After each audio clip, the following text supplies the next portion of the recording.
Welcome to the Interior Design Podcast. I'm Hayley Roy. I'm a commercial interior designer and I have a passion for creating functional, beautiful spaces. Over the years, I've had the pleasure of working on a variety of projects and I've accumulated a lot of knowledge to share. To create this podcast for you, a lot of the episodes I've teamed up with my good friend, interior designer and architectural designer Cheryl Sutton. Cheryl and I are very different and often have opposing views, which makes for some interesting discussion. But it also provides you with two sides of many topics we cover. This episode, however, I'm riding solo with the amazing Jo Burley from Solus Ceramics, who has come into the studio to talk everything tiles. We're planning to do a little extra video today to show you some products, so watch out on YouTube for that one too. I started this podcast because I feel strongly about interior design and the importance of educating designers. A lot of what you hear from us, you won't learn on a course. As designers, there's so much we need to know to do our jobs well, and we want to give you a forum where you can access the information you need wherever you are. Whether you're an aspiring designer, someone designing your own home, or a seasoned professional working in residential or commercial design, this podcast is here to help you improve and thrive. We're not about ego-stroking interviews with big names. Instead, we focus on practical advice that you can apply directly to your work. You'll learn about different products, their applications and sustainability practices. Our goal is to equip you with the knowledge you need to excel in your projects. And remember, if it's not fun, we're not doing it. So expect a bit of humour, a few swear words, and the occasional innuendo. Now, a quick note on production. We are interior designers and not sound producers. I am handling the editing myself, so please be patient with any technical glitches that happen. I am improving my production skills as the podcast progresses, and I appreciate your understanding. If there are any editors out there who'd like to volunteer their skills in return for a mention, though, please feel free to reach out to me. Thank you for tuning in to the Interior Design Podcast. Let's do this. Hello, Jo. Hi, Hayley. Welcome to the Interior Design Podcast. Thank you so much for having me here. It's so nice to have you on the sofa. We've got a new sofa. We're very really excited. Lovely, comfy sofa. We are now on YouTube as well, so you can check us out on YouTube if you're listening on audio. So, today we're talking about tiles. Everything you need to know about tiles. Jo came into our studio a while ago and... a couple of years ago. Was it a couple of years ago? And I just love Jo. She's amazing. She's so knowledgeable and she taught me so much about things that I've been doing this for a long time and she was teaching me stuff. So thank you for doing that, Jo. And thank you for coming on today. It's lovely to have you here. You're very welcome. So tell us about you. What's your journey at Solus? Shall I start from the very beginning? Yes. Okay. So when I left school with a few A-levels and I wasn't very academic, I just kind of fell into being a secretary because I didn't know what else to do. And I was an awful secretary and I hated it. And then I moved to London and I found this tiny marble masonry working under the arches in Vauxhall, where everyone was just relaxed and everyone is enjoying what they were doing. And they needed someone in the office, but I could go to work in jeans and it was just a lot. That's always good. Exactly. And then I just kind of fell into reactive sales. So if anyone walked in off the street, which didn't happen very often because it was in the railway arches in Vauxhall, I just kind of looked after them and it sort of grew from there. One of our customers there was Domus Tiles, who are one of the biggest tile specification suppliers in the country. They were a customer and they poached me to go and work with them. So I spent just over 5 years working at Domus. And then there were lots of kind of changes within the company and I felt like I wanted to move on and try something different. And I ended up at Solus doing exactly the same thing I did at Domus. And now I'm at Solus. Solus was a tiny company when I joined. There were only 18 members of staff. The head office is based up in Birmingham and it was a really small family-run business. But it was just a really nice, warm environment, really friendly people. They made me feel really welcome. And it's worked, touch wood. I've been there for just over 20 years. We've grown from 18 people to over 100. We've gone from 2 million a year turnover to 22 million a year. Oh my God. It must have changed so much. It has, but we're still family run. We're a second generation family run business. So it's still got that small family environment feeling where everyone knows everyone. So, if I need to speak to the guy in the sample department or one of the warehouse guys or someone in accounts, everyone knows everyone. And it's a nice, friendly environment. That's amazing. Yeah. Must be a nice place to work if you've been there 20 years. Yeah, exactly. I wouldn't have stayed if they were horrible, but they're lovely. Oh, it's cool. Jo, what are you going to educate us about today? So one of the nicest things about working in a small company is you get to see everything. So although we have a marketing department and a fantastic creative director, we still, as sales reps, get to go to the tile fairs and see what's new, what's coming up, what the trends are around the world. So the largest tile fair, well, technically the largest tile fair is Coverings over in America, but we don't go that far. We go to Europe. So in Italy, next week I'm off to Italy for the massive Chasai tile fair. It's like Olympia on steroids. It's enormous. They have their own land train. It's just huge. So we get to meet up with all the factories that we work with, and there are hundreds of them, see what's new, pick the best bits, and then bring them back to you. So over the next 3 or 4 months, we'll be able to show you all the new exciting things that are coming out of Europe. Wow, that's amazing. It's a great trip. It's incredibly hard work. I mean, last year when I went, I was walking 40,000 steps a day for 4 days. But it is the best way to lose weight. If you want to lose weight, go to an exhibition. Yeah, just walk it off. Yeah, and then drink lots of Prosecco all night long because it's Italy. Well, that's always good. Italy's lovely. What part of Italy is it? It's in Bologna. Oh, nice. This is, beautiful. Good wine in Bologna. Great food. It's when the Parmesan cheese and the balsamic vinegar come. It's just gorgeous. Amazing. That's so cool. Do you find some people who do travelling as a job find it quite monotonous? Is that something that you feel like, or is it, you don't do it that often, so it's more exciting? I don't do it often enough, definitely. Sometimes we get the opportunity to take architects and designers to factories to see how tiles are being made, and we'll try and see a few different factories, and that is great fun. But yeah, I don't do that often enough. And then we've got Chasai and Sevisama, which is the Spanish version, in May. So we've got a couple of trips a year. Nice. Yeah. Cool. So you get away and you enjoy it. Yeah, definitely. Because I really love travelling as well. And I had a job when I was younger, though, and I was travelling to Asia like 4 or 5 times a year, and I was just permanently jet lagged.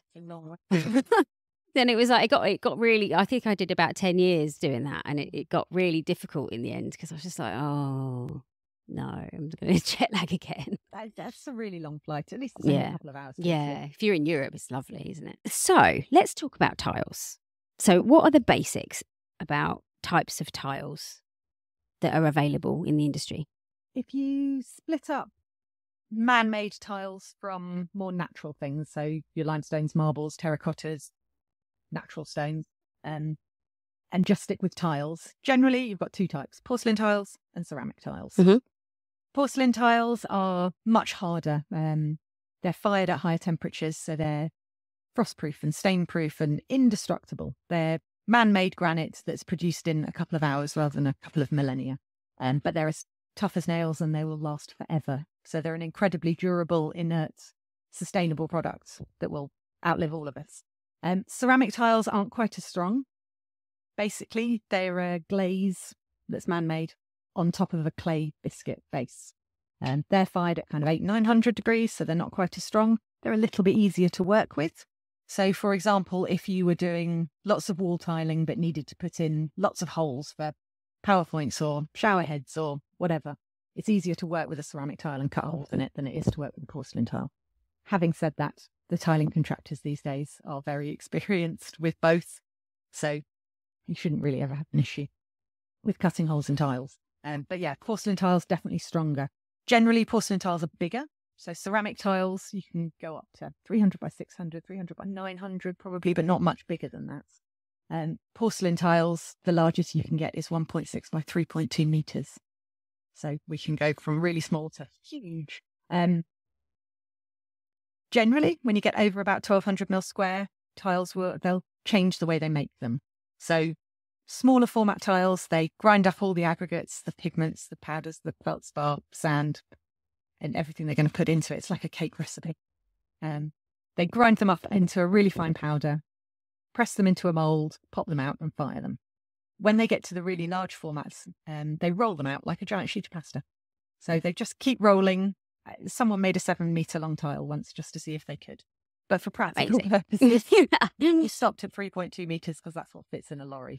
But they tend to be thinner. So you'll be 6 mil for a rolled out thin tile as opposed to 9 or 10 for a normal tile, which means a third less raw materials, third less weight in transport, less energy required to heat them, to fire them. So they're more sustainable. Yeah. They tend to be more expensive though. But they're more durable, so they'll last longer. Well, all porcelain tiles are incredibly durable. I mean, they still dig up Roman mosaics that give them a clean and they look like they were laid yesterday kind of thing. They will outlive all of us. They'll last forever. So there's other types of tiles, isn't there? Glass, stone and encaustic. Encaustic, is that how you say it? Yes. Yeah, so you've got all the natural stones, your marbles, slates, limestones, which obviously not my forte, but they are real stones. They have their own unique characteristics and beauty and quality, which we try to copy with porcelain. Always the same. I don't know, limestones and marbles are quite porous in comparison. Granite is incredibly hard and durable. Slate, the way it's made, is made in sedimentary layers, so it can fracture and split. So it's a bit more fragile. Terracotta is basically like ceramic tiles before someone stuck a glaze on them, but they're very traditional. You need to seal them. Are they more porous, terracotta? They are, yes, yeah. Then you've got quarry tiles, which are similar but fired at slightly higher temperatures. They're not as porous, but those are the things that have been around for the longest. Thousands of years people have been using these hard surfaces, taking mud out of the ground and baking it to make it hard, or digging marble or granite out of the ground and using that. Then you get onto things like encaustic tiles, which are cement-based tiles. And they tend to come from sort of Spain and Morocco and lovely, gorgeous, warm locations. They build frameworks and put metal pieces into the frameworks and pour different coloured cements in to make beautiful patterns. And wow. They're lovely, but they are cement-based, so they stain and you have to seal them and look after them, and they can be an absolute pain to deal with. And then we've sort of moved on to man-made porcelain tiles and ceramic tiles in the last couple of 100 years. And technologies improve them all the time. So yeah, you started taking mud out of the ground and baking it and using it as hard surfaces, and then they started glazing them, and then that's kind of evolved into porcelain tiles, which are just the most practical hard surface because you don't need to seal them, you don't need to look after them too much. They'll never produce VOCs or nasty chemicals. So from my point of view, makes them really easy to sell. Yeah, so that was going to be one of my questions actually. What's the most sustainable? Is it porcelain? Yeah. So in what way is it sustainable? Probably is. I mean, there are some porcelain ranges which include some recycled content. It's always a very tricky and grey area when people at the factories give us their recycled content, whether it's actually post-consumer recycled content, pre-consumer recycled content, which is a bit of an oxymoron. But yeah, there are some ranges that will include glass or old ceramics. But generally, the most sustainable part of a tile is its longevity. The fact that, it's all inert and it will last forever. BREEAM officially classed tiles as lasting for 60 years. Porcelain tiles. Porcelain, not ceramic. Actually, both, actually. Oh, okay. Yeah. We tend to use more porcelain on the floors because they're the same colour all the way through, hopefully, or similar colour all the way through. And if you're unlucky enough to chip a ceramic tile, it's going to be a different colour underneath the glaze. So porcelain's a bit more durable and hard wearing. But yeah, BREEAM say they last for 60 years in a project, but in reality, they'll last for 6,000 years probably. Yeah. Can you help us understand the difference between wall tiles, floor tiles, and outdoor tiles? I can try. I'm sure you know. Anything that goes on the floor can go on the wall, so long as the wall's strong enough to take the weight, but not the other way around. So you do get some wall tiles that normally ceramic that are just for ceramic wall, just for walls. Glass, for example, mostly just for walls. There are some toughened glass ranges you can use on floors and in swimming pools and things like that. The problem is there's just so many tiles that you can normally find something for any location.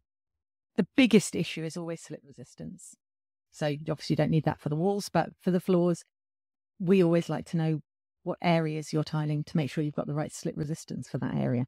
if it's a domestic project, you can put down anything you like anywhere, but we'll always advise you not to put smooth tiles outside, for example, because if you've got standing water, you can slip over.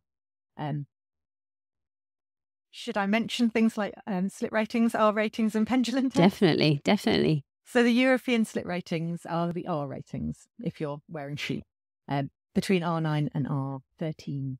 R9s and 10s are normally your smooth tiles that you would use inside. And R11s and R12s have a texture to them, and you use them outside or in wet areas. R13, you'll never need, ever. I've in 20-something... I didn't know they did an R13. Exactly. But in over 20 years of selling tiles, I've used it once, and it was in a fish gutting factory. Exactly. You need it in a fish gutting factory. You do get to do lots of interesting jobs. Oh, wow. So yeah, basically 9s and 10s inside, 11s and 12s outside. So the R11s and R12s have a structure to them which will stop you skidding in wet areas and ice or they're dirty. Now we have the pendulum test, which we've had for 7, 8, 9. It's that PTV, isn't it? Yeah, PTV. The PTV values, yeah.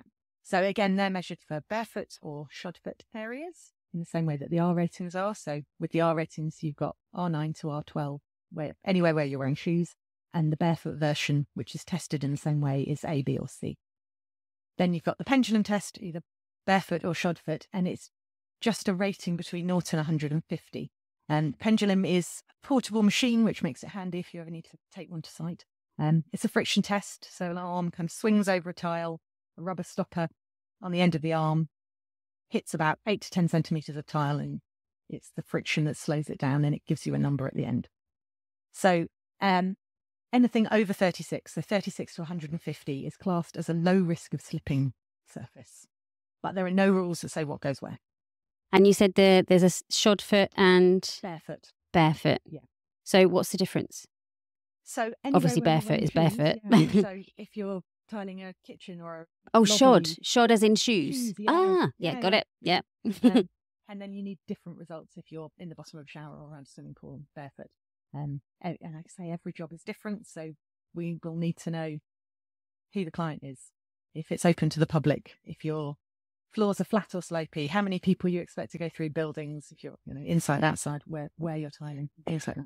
Because every project is a bit different. But from my point of view, I've got hundreds of years doing this, so I should always be able to help you if anyone has any questions. So I always struggle with this because...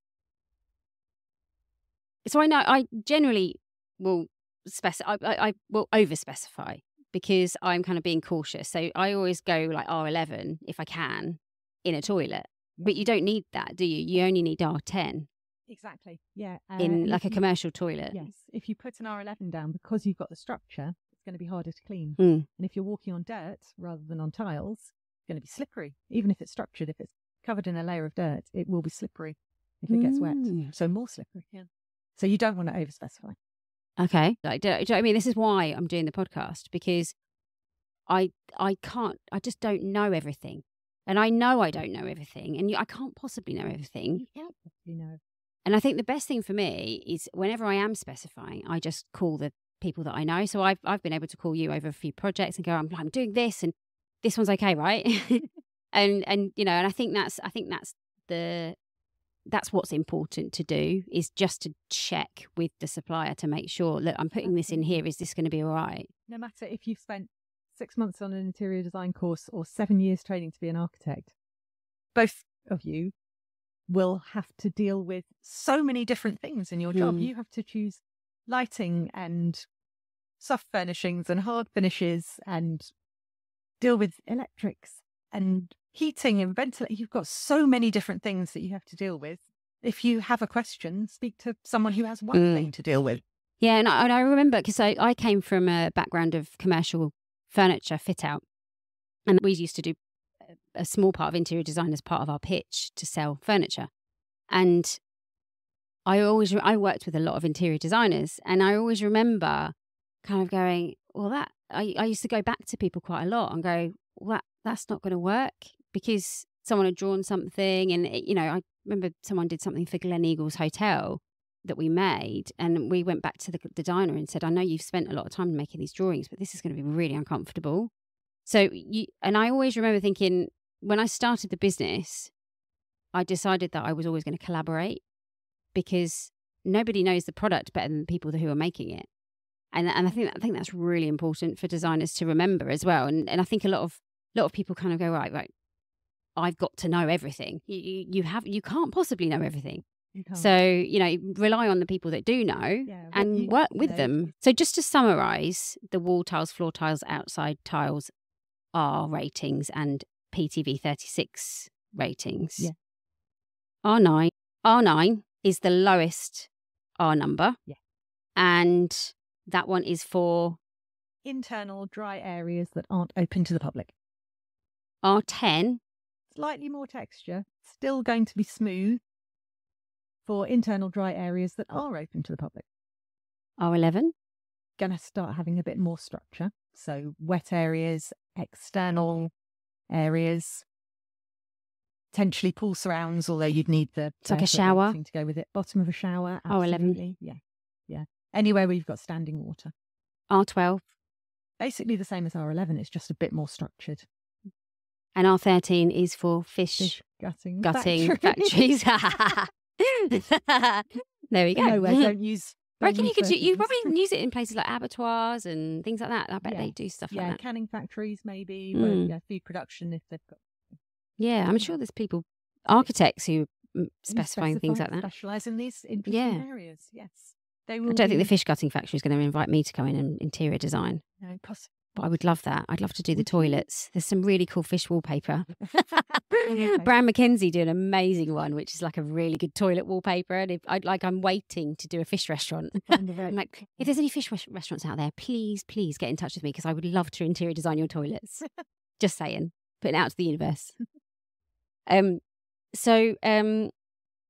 you want me to talk a bit about how tiles are made and yes, I'd love that. Yeah, so we've obviously talked about the tiles are made, spraying all the raw ingredients into moulds or rolling them out in giant sheets.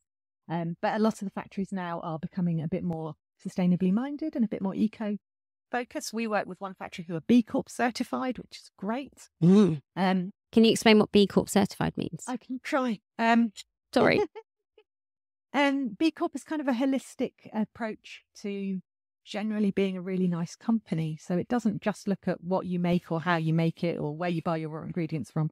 It looks at whether you recycle your rubbish, how you produce your energy, how many women or older people you employ, what you do for your local community. So one of the largest Italian factories that we work with is a company called Florim in Italy. They have an enormous facility over in Italy.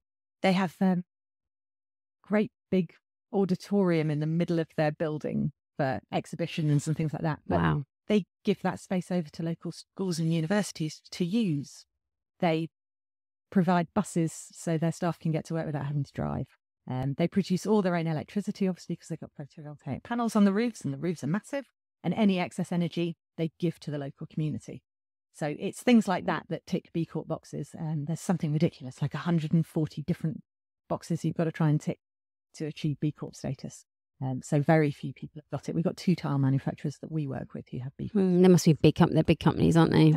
It's actually weirdly easier for a small company to become B Corp than it is for a big company. Why?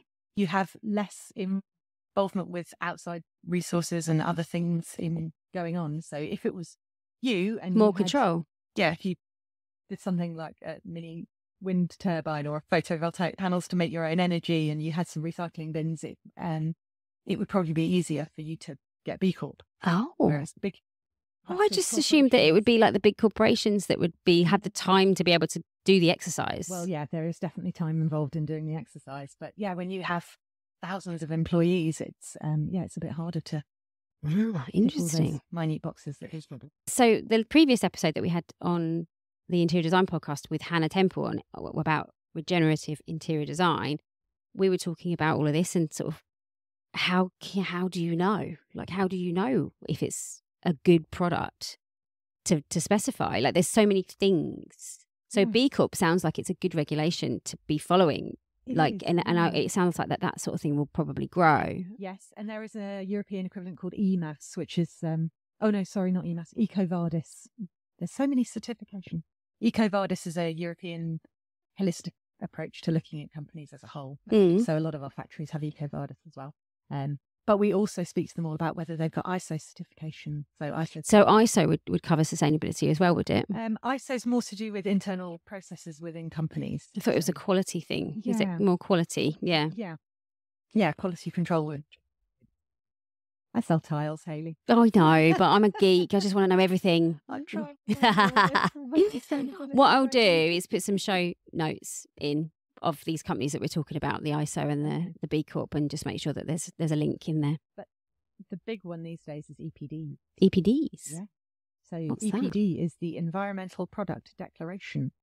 It's basically an identity card for whatever you're buying, whether it's a carpet or a table or a light fitting or a tile. Anyone that produces a product that you can buy should be able to give you an EPD. It's an independently assessed certification. So an independent assessor has to go to a factory or a group of factories. There are 3 different levels of EPD, which I'll tell you about. And independently assess that company to trace where their raw materials are coming from and the carbon footprint of the production and transport of those raw materials. In our case, where the raw materials are dug up from and shipped to the factory, the carbon footprint involved in firing our tiles. Then there's a section on the carbon footprint for getting those tiles from the factory to the site, which is always a bit of a difficult one. Sites move all over the place. And then there will be a carbon footprint for installing that product. So if it's a table, carbon footprint will be 0 because there's no installation carbon produced. If it's a tile, you've got adhesive and grouts, and those things have carbon footprints. Mm-hmm. And then there's the other side of it where cleaning and maintenance and ongoing looking after of a product that will also have a carbon footprint. So carpet has a higher carbon footprint for its ongoing life than a tile does, because you need to steam clean or use chemicals or detergents to clean products. Or electricity. And electricity, exactly. If you've got a Hoover. Tiles are a bit obviously easier to clean than... assuming everyone has got a Hoover. Yeah, that's true. Sounds true. And also the afterlife of a product. So when you've taken your carpet up, whether it's recycled, whether it's burnt, what the carbon footprint of that would be, what you do with your tiles. Most tiles end up as aggregate and hardcore, because when you take them up, they bring half the floor and the adhesive and with them, and you can't separate that out, so they end up becoming hardcore. So there is an afterlife, but there's not a cradle to cradle. There are 2 for any tiles. There are 2 companies in the world who have cradle to cradle certification. Wow. And it is not possible at the moment. No one has the facilities to clean off those tiles and send them all the way back to Italy. I mean, the carbon footprint involved in that is pointless. So they are crushed up and used for aggregate. And 93% of all tiles that come out of building sites are reused as hardcore. So they do have an afterlife. They won't go into the ground. They won't leach anything. They won't produce VOCs or anything like that, but they'll go on and do something. Carpet, obviously, 75% of carpet that's taken up is burnt for fuel, which is not nice. Yes, there's so much. I kind of talk about this a lot. I want there to be a regulation that everyone has to do by 2027 or something or whatever. Well, that everyone has to be there, and it's really difficult to specify. To Parliament in 2022, requiring contractors and architects to design and build to minimum carbon footprints, but it was stalled in Parliament at the second reading last year because the government were worried that if they made it law, which they all want to and should do and would be sensible to do, but they were worried that if they made it law, it would put building costs up. It's going to, yeah. But then government did not want to start putting any costs up for anyone. So it all got stalled at Parliament and nothing's happening with it. Yeah, I think that's the trouble, isn't it? No one can bite the bullet and be the bad guy on it. Exactly. Yeah. Jo, you're so knowledgeable. I love all the things that you know. It's great. Thank you. So in terms of supply chain, how does that work with what you do? So you work for Solus Ceramics. I do, yes. And you stock in the UK? Not a huge amount. The interesting thing about working at Solus is we work in all sorts of different sectors. So there'll be corporate clients that we stock tiles for and bits and pieces that we keep in stock in the UK. But generally, everything comes into order. So it takes about 3 weeks. Mhm. We work with 250 factories, something ridiculous like that. Wow. Almost all of them are based in Central Europe. So to ship their tiles from there to us, we go over with lorries, fill them up to the brim, and then drive them back. So normally it takes about 2 weeks. August, the factories tend to shut down. Mm-hmm. All So, of Europe shuts yes. down except the UK, doesn't it? Yes. So we need a that holiday in takes a bit Europe. longer then. Hint, hint, government. Yes, that would be lovely. I feel like wouldn't I'm it? talking to the government. They're probably not They're listening. not listening to us. We actually now have 2 factories that we work with who are based in the UK producing tiles in the UK, which is just lovely. So we work with a quarry tile manufacturer who's based in the West Midlands, about 10 miles from our head office, who produce beautiful quarry tiles. And now we work with a Manchester-based terrazzo manufacturer who are making a range of terrazzo tiles for us. Ooh, terrazzo is really, It's beautiful. really on trend at the moment, isn't it? It is, yeah. I did read somewhere the other day that terrazzo is on the way out already. Really? So yeah, It's only just come back. I know, right? Yeah, and it's lovely. The nicest thing about the ones we have made in Manchester is that they try to source their raw materials locally. Mm-hmm. So you've got English limestones. Scotland produce marbles, which I didn't know, but you can get marble from Scotland. Wales, obviously, for slate. They also team up with the guys in the West Midlands at the quarry tile manufacturers and take broken quarry tiles and can put them in. But we can also take building waste from building sites. So old glass, old bricks, old marble that's coming out of a building site instead of going into landfill or being used as hardcore, we can take it, clean it and put it into terrazzo tiles that can then go back to site when it's That's a bit cool. That's a reason to use terrazzo, isn't it? Because it's... Yeah. Are all terrazzo tiles recycled? No. Like that? No. Originally, back in Roman times probably, they mixed the cement that they were building with broken marble chips. So it was a way of using leftovers and offcuts and broken stuff. And then, as with all things, when it becomes popular, you have to start breaking the marble to make the more terrazzo. Mm. There's always going to be a certain amount of breakages and offcuts that end up in the terrazzo tiles. So there is a recycled content, but those original marble chips that end up in the terrazzo tiles weren't necessarily used before, so they would be pre-consumer, not post-consumer recycled content. At least now, we've got the ability to put actual recycled content into tiles. So basically anything inert, you can put nuts and bolts and screws in. We've done a project where they put marbles in the tiles and then polish them up and they look... You're talking about terrazzo tiles, so you're not talking about porcelain or ceramic. These are actual terrazzo. Proper terrazzo made with cement. So how's it made? Okay, so literally that's like a cake mix. They mix cement and water and aggregates, whatever it is that's going into it, mix it all together. So all those chips would go all the way through. They're not just on the surface. Put it into moulds and cure it. So with making porcelain or ceramic, it's the firing process. So the majority of the carbon footprint is in the fossil fuels used to fire the tiles. With cement, most of the carbon footprint is in the production of the cement. And then once they've made the tiles, they're just left to cure. And to just dry out. It's a chemical process. And I am not a chemist. They cure. Let's leave it at that. They cure with chemicals. Yeah, it takes a few weeks for them to cure properly, and you don't want to ship terrazzo tiles when they're still wet because they can warp. So always terrazzo tiles will be on a 10 to 12 week lead time, even if it's made in the UK. Do they not make it in sheets and stock it or anything? Some do. Normally they're made in blocks.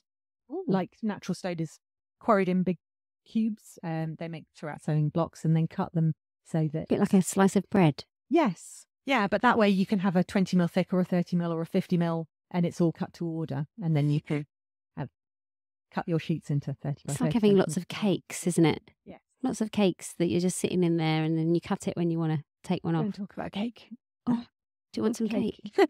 We should have got cake Always. for our podcast next Tea time. and biscuits. Yeah. Why didn't we get cake? I'm so sorry. So how are porcelain tiles made? You said about fire. Porcelain and ceramic made in the same way? Yeah, they're all still fired in big long kilns. It's just that a ceramic tile is basically just clay. It's not fired at such high temperatures and then it's glazed over the top. With porcelain tiles, they grind the raw materials up into really fine powder and sort of press it into moulds or roll it out in sheets.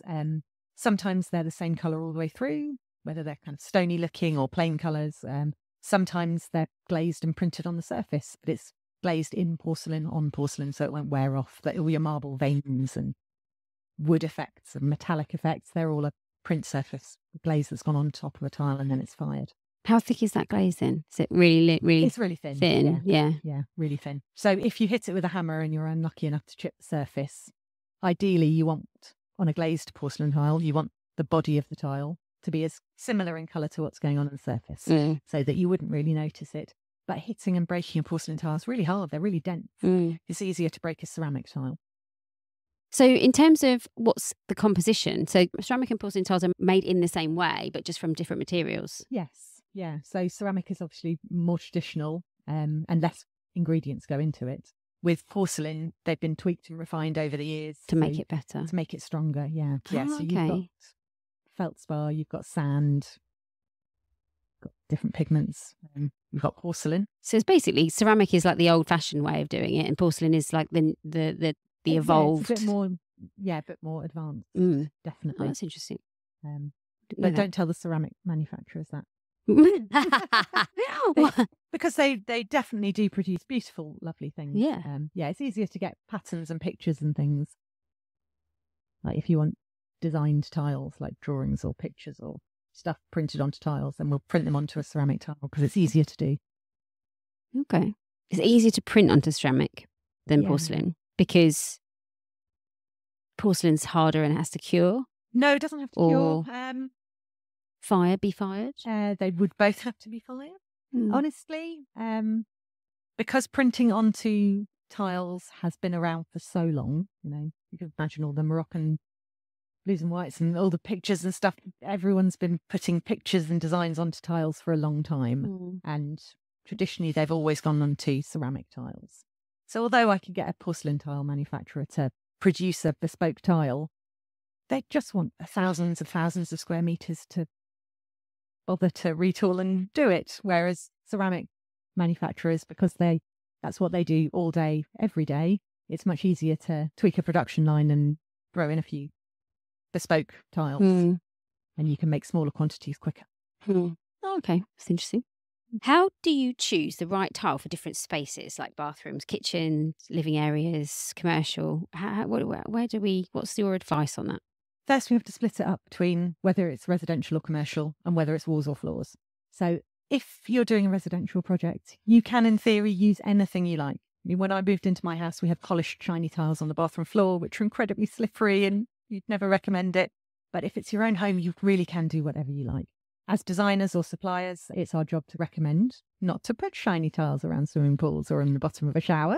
But honestly, for residential, there are no rules. For commercial, we will need to know if it's open to the public. So you have to have that magic PTV plus 36. It really comes down to slip resistance and aesthetics and design. So, how you want it to look, how your client wants it to look. And then it comes down to people like me finding the right slip resistance for the certain areas that you're tiling. So it always used to be that male and female toilets, floors, for example, could be an R9, but disabled had to be an R10. I think that probably still says that in the R rating rules, but they're ancient. And now we obviously have the PTV rules as well. So if it's open to the public, we just say R10 plus 36 because it's the safest thing for everything internal and dry. I love that you do R and PTV. Some people do R and some people do PTV. Okay, legally, you have to have the PTV ratings if it's open to the public. Yeah, if someone slips over in a shopping centre floor and you can't say it's an R10, it should be fine. You have to have the PTV rating legally. But the PTV rating has no rules as to what goes where. Is that legally in the UK? Yeah. Is that in Europe as well? No, only the UK. Okay, and what about the US? Do you know anything about that? The US use the ASTM standard or the turtle test, which is it's a little machine that moves over the tile or the wood or whatever your surface is, and it measures resistance. It's got little pins inside that measure resistance, and it's called the turtle test. The tortoise test, because the shape of the machine, I think. Cool. It's the ASTM test. And because the American market is huge, all the European manufacturers, they'll test the R rating and they'll test the ASTM and give you certificates. Because the British market is quite small, we tend to do all our pendulum testing in the UK. That way we can also guarantee that it's done properly. So when you pendulum test a tile, you have to pendulum test it horizontally, vertically and diagonally 8 times each way, in the wet and in the dry. And when you do, no one slips over in the dry, so you don't really ever need the dry pendulum test results. But the barefoot or the shod-foot wet result is what you need. Every single time you swing the pendulum, you are then supposed to get it wet again. And we have found that some of the European factories didn't quite realise that. So as the pendulum got drier, their results got better. So we do all of our pendulum testing in-house. I know how to pendulum test, but I'm not allowed to. Our pendulum testers are certified. They go away every year and get their training assessed. The machines are sent away every year and recalibrated. So it's a legal requirement that we do not mess it up. Is that just for tiles? Is that all flooring? Because I'm sure I had a conversation with someone the other day and they said, we haven't got the pendulum test, only the R. Well, the R ratings have been around forever. And when you get your products, they come with the R ratings because the factories do them. If you imagine a range of tiles that has 10 or 8 colours, every single time they produce them, they'll always be the same R rating. Every batch of every colour of every tile ever produced will have a different pendulum test rating result. So if you say it's going in a public area, I can give you stuff that consistently gets over 36 or over 40 to be safe. But you can batch test specific batches of tiles. So 36 would be for what areas? That's the problem with the pendulum test. There's no instructions that say what goes where. Right. So 36 to 150 is a massive range. I have very smooth R9 tiles that consistently get over 36 on the pendulum. I've had one guy years ago now who tried to put smooth tiles around a swimming pool. And we said, you can't, they're smooth. And he said, but it's plus 36, they're fine. So they really aren't. You have to use common sense. That's why we always do R ratings. I was going to say, a lot of people do both, don't they? Definitely, because the R ratings are sensible. And there's a list of instructions that say, if you're doing this, use that. So as an interior designer, you would have to make a judgment on that for where you're putting it. And that would be that the onus would be on you, wouldn't it? Yes. Really, not on the manufacturer. Yeah, it's down to you and your client what you specify. Yeah. We can only advise you. Yeah. With the case of the guy who wanted smooth tiles around a swimming pool, I refused to supply him. Really? But that's about the end. Yeah. Well, good. Does not happen very often, but that was kind of dangerous. Yeah. So I can advise you, but ultimately what you put down is up to you and your client. If it's open to the public, you really do need to have plus 36 on the pendulum. But yeah, if it's outside, everything's going to be plus 36. So yeah, you need to have the R ratings as well because they're sensible. What? Current trends in tile design. This is such a difficult Patterns, one to colours answer. and textures. It's such a difficult one to answer because everyone's views and opinions differ so much. I can tell you that since COVID, I have a theory that during COVID, when we were all at home and our homes are lovely and soft and cosy and colourful, and they're not grey boxes. So since COVID, we've had a lot more requests for colourful tiles and more natural tones. So terracottas, warmer browns, and greens. Yeah, there's lots more biophilic projects happening, people putting plants into their buildings. So green is very popular at the moment and terracotta is really popular. So we went to the Dulux award. Colour of the year. I keep saying awards because I did the awards last year. The Dulux launch, the global launch for their Colour of the Year 2025.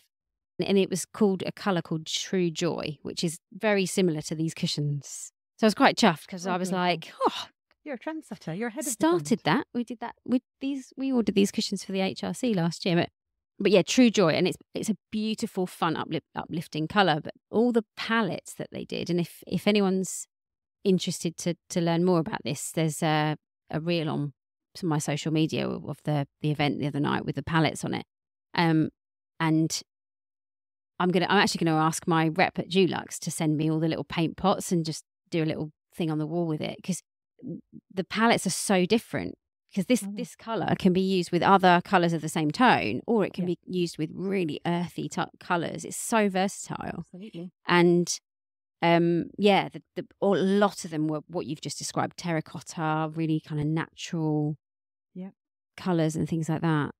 I mean, not to do ourselves out of sales, but from a sustainability point of view, we always tell people to design for commercial projects or big projects, design neutral, and then when you want colour and warmth, bring that in fabric, furniture, things that can be reupholstered, rugs that can be moved around and replaced. But anything that's permanent and going to stay glued to the walls or the floors, it makes sense to go neutral and inoffensive. Base. Yes.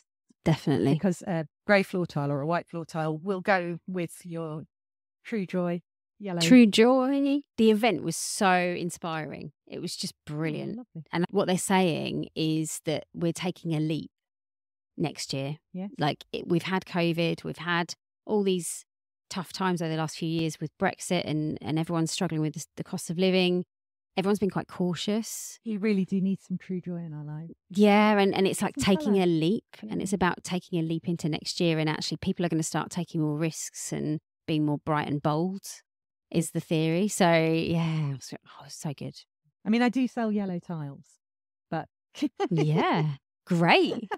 We need to see them. We're gonna do a little video after this on YouTube about the tiles, because Jo's very lovely.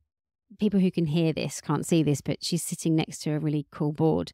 And Jo is my kind of person because she's done all of these mood boards from the tiles of her range, and they just look brilliant. So I really want to show our following on YouTube. So we'll do a little video next. Yes, we were going to do that. So watch out for that. So trends. What else is trendy? We talked about terracotta. I mean, I don't think terracotta's going anywhere. I think, not terracotta, sorry. We talked about terrazzo. I don't think it's going anywhere. You're right with both, actually. I mean, real terracotta and real terrazzo have been around forever. Yeah. They're always going to be around. I'm sure Tesco's and all the supermarkets use terrazzo Yeah. on their floors. And weirdly, we're doing lots of distilleries and wineries using real terracotta. We're working on a project called Wearsley Park Garden Centre at the moment for their restaurant. It's like a 300-seater restaurant. And I was with Hannah yesterday. We were designing it, and she was helping me sort of order fabrics and things. And I was saying what we're trying to achieve is a base.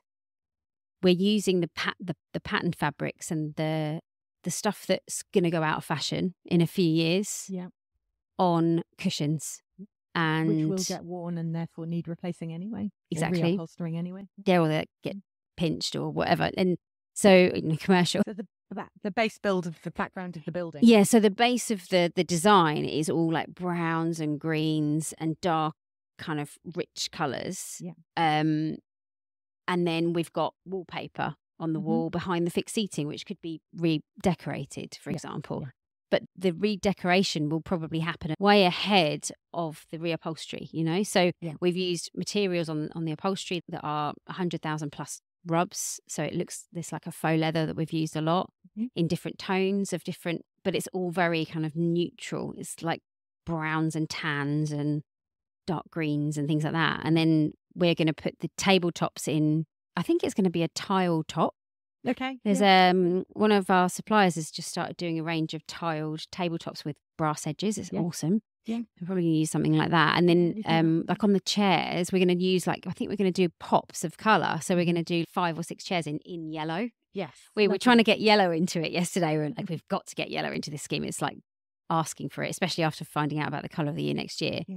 Yeah. So we've gone like, I think we've only got 8 chairs in the whole scheme of 300 seats that are bright yellow, but they're going to be really standing out. So you might not like those in a few years, but there's only 8 of them, you know? So it's that kind of way of designing, isn't it? That's how to be sustainable. If it's permanent and stuck down, then neutral is sensible. And bring in the colour in chairs that can be repainted and reupholstered. I've got some of your tiles in there, haven't I? I've got the green tiles I'm going to stack. Yeah, nice. Is it called stack bond? Yes. Stack bond when you put them on top of each other. Yeah. Stack bond. As opposed to staggered. Love. Sustainable and eco-friendly tile options. What advice have you got around that? We've kind of covered sustainable design. Obviously, if it's glued down, it's more sustainable to be neutral so that it lasts forever. I mean, if you're designing a new building, if you put carpet in one area and tile in another area in 10 years' time, when someone new comes in, they tend to change but stick with the same type. So if it's carpet first, it always is carpet. in every reiteration. And if it's tile, it always stays tile. But if it's going to be stuck down, the most sustainable thing is to keep it as neutral as possible so that it doesn't offend anyone and can stay for as long as possible. When you talk about sustainability in manufacturer, we've obviously got the EPD paperwork now from almost all of our manufacturers. That's what we were going to do. It's going to explain the different types of EPDs to you when we first started talking about it, weren't we? So this EPD is the Environmental Product Declaration, the identity card of any product. It's quite expensive to do because they're independently assessed. You're looking at between €6,000 and €10,000 to be independently assessed to get an EPD, and it can take a bit of time. But I would urge all designers to audit their suppliers and get as many EPDs as they can. EPDs, yeah. Environmental Product Declaration. It will give you the carbon footprint of everything. So if rules come into place, at the moment it's all voluntary to build buildings to maximum carbon footprints per square metre. If it becomes compulsory, then you will need all this. But at the moment it's voluntary, so it's advisable to have all this and try and be as eco-friendly as possible and keep your carbon footprints down. So you get 3 different types of EPD, and BREEAM will give you points depending upon how good your EPD is. A lot of the smaller factories have clubbed together and been assessed as a group, and that's called an industry-wide EPD. So it could be 10 or 20 factories who are all a bit smaller, don't want to fork out all that money, club together. So it does give you useful information. It is a useful thing. It's just not as detailed as some of the others. And then you've got a factory EPD, where the assessors will look at a factory as a whole and all their production lines, which is obviously much more focused and relevant. And then some factories, very few, have forked out to do an EPD for every single range that they do, which is really expensive. But obviously, the most accurate information of all. Generally, tiles have a carbon footprint of about 10 kilograms of carbon per square metre. So that is 10 kilograms of carbon are produced when making a square metre of tiles. That carbon will be hanging around in the atmosphere for 100 years. So we need trees and grasses and seaweeds and things to absorb the carbon dioxide. But we're obviously, as a nation or as a species, producing more carbon than there are enough trees and things to remove, which is why we've got the greenhouse effect. So we need to reduce as much carbon as possible. Some of our factories are doing carbon offsetting. Now, tree planting is great, but you don't plant trees, you plant saplings, and it'll take 10 years before a tree is actually absorbing enough carbon to make it useful. So tree planting offsetting schemes are a bit misleading because they're not going to be offsetting for years and years. Technologies that absorb carbon and sink it and lock it up into the ground so it can't be in the atmosphere. Technologies that take coal-producing power plants out and replace them with wind or solar, that kind of thing.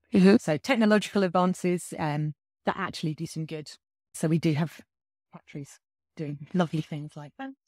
Yeah, we've got sustainable production and sustainable design. Is there certain ranges in your products that are more sustainable than others? Yes, yeah. I mean, it does tend to be the bigger factories who have got more money and can afford to do better things. So we work with teeny tiny factories who produce handmade tiles occasionally and produce terracotta tiles and things like that. And they can't be bothered, will not spend the money, will never get an EPD. And then we work with giant, enormous factories who have solar panels on every roof and wind turbines in the car parks.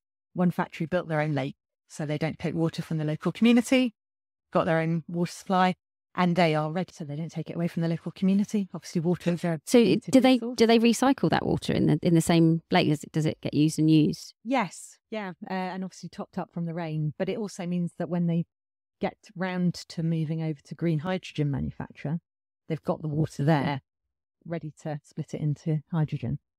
So, what does green hydrogen manufacturer mean? So, firing at the moment, when you fire tiles, you use fossil fuels, you use gas. So that was obviously an issue with the Russian gas thing. But yeah, they've stabilised supply since then. So it is fossil fuels that fire tiles. If you can take out some of that fossil fuel energy and replace it with hydrogen, that's great. There are different types of hydrogen, not my area of expertise. But when we talk about green hydrogen, it means the hydrogens come from water. Ah, So it's water powered. yes, yeah, and clever boffins split the atom, then use the hydrogen, and what's left over is steam, which is obviously inert and not going to cause anything nasty. But hydrogen kilns are different shapes to normal kilns. Hydrogen is odorless and colourless, and if you have a leak, you don't know. So you have to have special storage tanks that are double lined. You have to have sensors everywhere to see if you're leaking it. It sounds more expensive to do it that way. Yeah, it's a whole initially, process, like to set up. The pipes to move it are different shaped or sized pipes to the pipe you would need to move gas. Yeah, everything had to be started from scratch. So very few people have the money and the time and the space to do that. And if you go to Italy, the main tile manufacturing region, and you drive down the street, it is tile factory, tile factory. That's all there is next to each other. There's no space to expand. The only way to expand is to buy your neighbour and become a big group. So that, that does happen. But yes, people are sort of having to move further out town to get space, start again and build new production plants. It's a huge process. And how much of the British, or how much of the tile industry is doing that? Is what would you say? A fraction. It's tiny. Yeah. I mean, we have the leading manufacturer moving over to green hydrogen is at about 7% production now. It's a start. Yeah. It's absolutely better than nothing. But yeah. And the tiles coming out of that production line much more expensive than? No. Are they not? No. Oh, okay. No. It's not going to change the price of the tiles. I suppose it's the initial setup, isn't it? It's not the ongoing costs. It's the getting the kilns. If anything, the ongoing costs should be less because water is cheaper than gas. Absolutely. Yeah, I don't know. Filter through. Oh, it's got to, hasn't it? It's got to. I don't. Fingers crossed. Fingers crossed. Come on, factories. Sorry, get hydrogen. Yeah. Get hydrogen. But yes, the hydrogen is a great step forward. Yeah, I think talking to Hannah Temple the other week, she's a member of the Green Party, and she was talking about governments and everything else, and they've had a really successful election. I know that they've only had 4 people as members of Parliament, but the actual percentage of people who voted Green was a real statement to the government to say, look, you really need to do something about this now, because the Green Party might not get into power because they haven't got the seats in each area, but they've upped their percentages so much. Yeah, it's a really important topic for a lot of people. Yeah, if we want to carry on living on this planet as human beings, we've got to do something, haven't we, at some point? So practical tips and advice, maintenance tips. Have you got any maintenance tips for tiles? Honestly, the nicest thing about tiles is they're really dense, so they're very unlikely to stain. Because they're fired at such high temperatures, all the raw ingredients that go into them fuse together. It's called vitrification, which is just like glass, basically. It's seamless. All the molecules join together, so you can't get anything into a tile. You can't stain a tile, which means they're really easy to look after. So it's just about finding the right way to clean a tile if you've got it stained. But most tiles, you just clean them with something pH neutral, like Flash XL if you're at home, that kind of thing, or the commercial equivalent. So you can use a lot of different detergents and antibac sprays and things. You can't bleach the tile. You can leave bleach on it. You can leave acid on it. I've seen people, leave tiles in brick acid to see what will happen to them, and they just don't dissolve. They last forever. Wow. So basically, your everyday cleaning and maintenance of tiles is just something pH neutral in water, a bit of detergent if you've got your dirty tiles, but basically they're really easy to look after. If you are struggling to clean tiles, 99 times out of 100, it's early on in the build process, and it's because there's grout and residue from the adhesive left on the surface of the tiles. Yes. And you can scrub it and it looks like it's gone, but if it's still there, it acts like a key and holds onto dirt. So it makes the floor look dirty, of course. So I think that's a key thing to look for as an interior designer, isn't it? For once the tiler has been in, to make sure that they've cleaned up the tiles afterwards, so you don't have a problem further down the line. It's called a builder's clean. Yeah. So you have to make sure your tiler or your builder does a builder's clean. And with tiles, that means you clean them with an watered down acid solution. And the acid dissolves grout on the surface of the tiles. You can clean the tiles with acid every day and you'd never hurt them. but eventually you'd erode the grout joints, which is why you use something pH neutral. Mm. But Builder's Clean, definitely do that. Get rid of all the grout and Builder's Muck and adhesive that's on the surface of the tiles and go back to a nice clean tile. And then after that, daily cleaning or whatever, maintenance, it's just something pH neutral. Broom, hoover. We don't like mops. Mops move dirty water around. Water evaporates, the dirt stays behind. Broom and hoover. Yeah. What about wet? Would you not wet? Use a wet something? If you need to scrub the floors and wash the floors, we recommend the 2-bucket method. So 1 bucket of water with your cleaning detergent and a stiff bristled broom, and then a bucket of clean water and a mop to clean it all away. Great. It's the scrubbing action. The 2-bucket method. Yeah, it's the scrubbing action of the broom that will activate the cleaning chemicals to lift the dirt off, and then clean mop and water to take it away. Love that. All good. I'm such a cleaner. I love that. I'm going to buy another bucket. And a stiff bristle. And a stiff bristle. Uh-oh. She's come out. Sorry.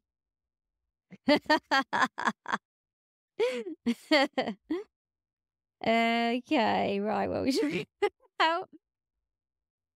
We need to get to the end now, because otherwise we'll just giggle. So we've talked about types of tiles: ceramic, porcelain, glass, stone, and encaustic. Is that how you say it? Yeah. I said this before. Encaustic. Encaustic. We also talked about terrazzo. We talked about terrazzo. Yes, we did. We talked about the differences between wall tiles, floor tiles, and outdoor tiles. All the slip ratings and how we can specify those, and we just need to be very mindful of making sure we've got the right thing in the right place and not to over specify, because then it could be a problem for cleaning. Yeah, definitely. We talked about trends. We talked about sustainable and eco-friendly tiling options and innovation in tile manufacturing. Mm-hmm. We talked about maintenance tips. I didn't know that acid one. I think that's brilliant. I'll look out for that one for the builders. The only thing, I know what I was going to ask you. Grout. Yeah. So I've always found, after a few years, white grout doesn't stay white. What's your recommendations around grout? Honestly, grout will end up grey. Just use grey grout.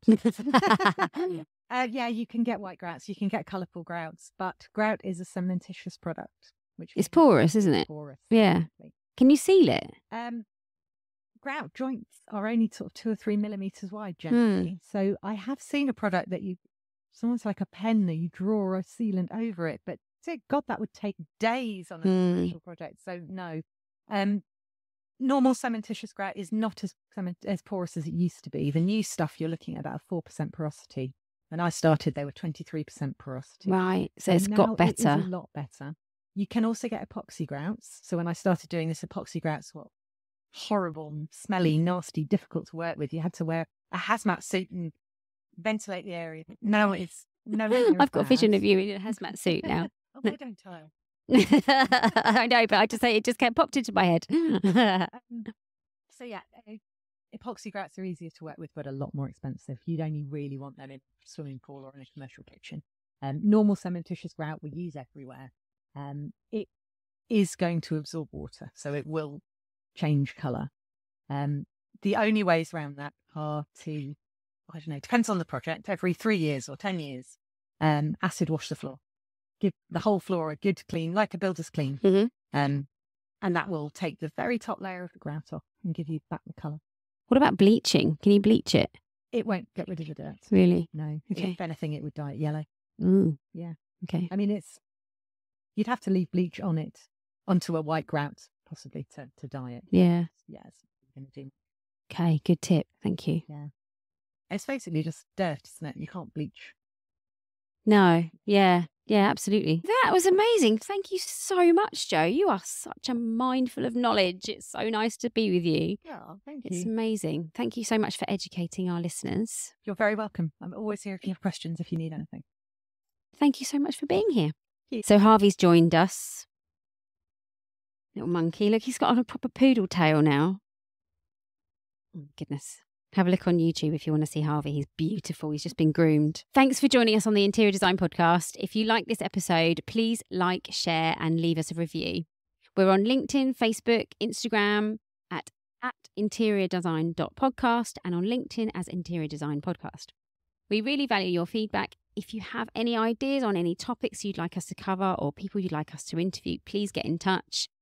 The next few podcasts that we've got planned are commercial kitchens, how to design a yoga studio, and we are in talks with Dulux to do a LRV podcast as well. So watch this space. We've got a lot of exciting things coming up, and thank you for tuning in. See you next time.